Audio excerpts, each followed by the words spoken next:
आज जो कथा मैं आपको सुनाने वाला हूँ वो किसी मंदिर की दीवारों में लिखी नहीं, किसी ग्रंथ में दर्ज नहीं।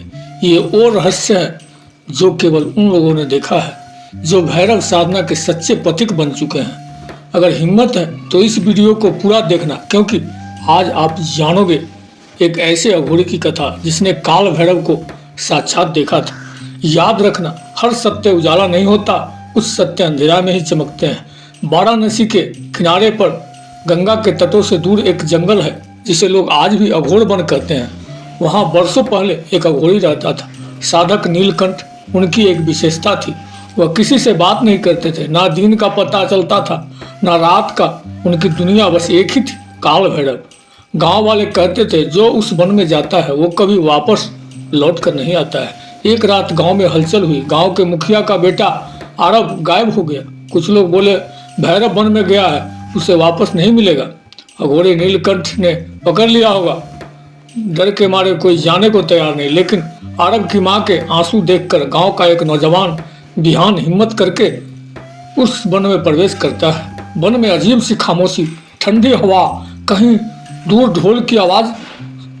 बिहान के कदम भारी होते जाते हैं। अचानक वह एक अग्नि के पास पहुंचता है। वहां अघोरी नीलकंठ ध्यान में बैठे थे। उनकी आंखों में गहरा शांति का समंदर, लेकिन चेहरे से लगता था मानो हजारों तूफान उन्होंने अपने भीतर समेट रखे। बिहान कांपते हुए पूछता है, क्या आपने एक लड़के को देखा है?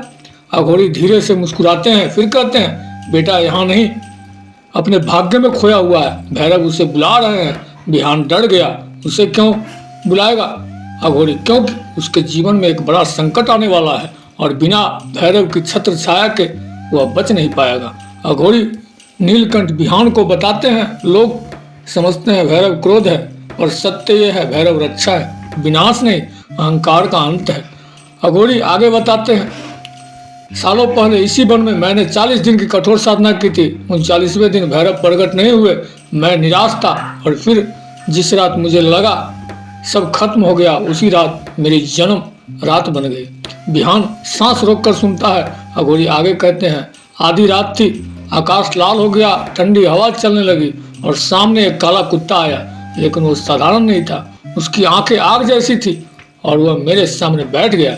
मैं समझ गया भैरव स्वयं आए हैं। बिहान डर जाता है और पूछता है, आरब कहाँ है? अघोरी शांत आवाज में कहते हैं, वह सुरक्षित है, भैरव उसकी रक्षा कर रहे हैं। तभी झाड़ियों में आवाज होती है। आरब बाहर आता है, लेकिन उसके चेहरे पर कोई डर नहीं बल्कि एक गहरी चमक थी। बिहान तुम ठीक है? आरब, मुझे ऐसा लगा जैसे किसी ने मुझे बुलाया, मेरी रक्षा की, मुझे खुद नहीं पता क्या हुआ। अघोरी मुस्कुराते हैं, यह है भैरव की लीला जिसे दुनिया अघोर कहती है। वो वास्तव में अत्यंत पवित्र मार्ग है। अघोरी दोनों को गंगा किनारे छोड़ने आते हैं और कहते हैं, याद रखना, यदि जीवन में कभी संकट आए तो भैरव की शरण में जाना, परंतु मन शुद्ध होना चाहिए। भैरव शक्ति देते हैं पर दुरुपयोग नहीं रह सकते।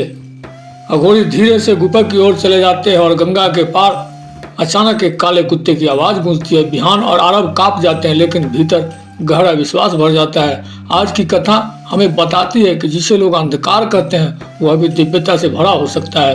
काल भैरव विनाश नहीं, रक्षा और न्याय के देवता है। बस शर्त एक है, मन साफ होना चाहिए। अगर आपको यह रहस्यपूर्ण कथा पसंद आई हो तो भगवान भैरव आपकी हर संकट से रक्षा करे। जय भैरवनाथ, जय महादेव।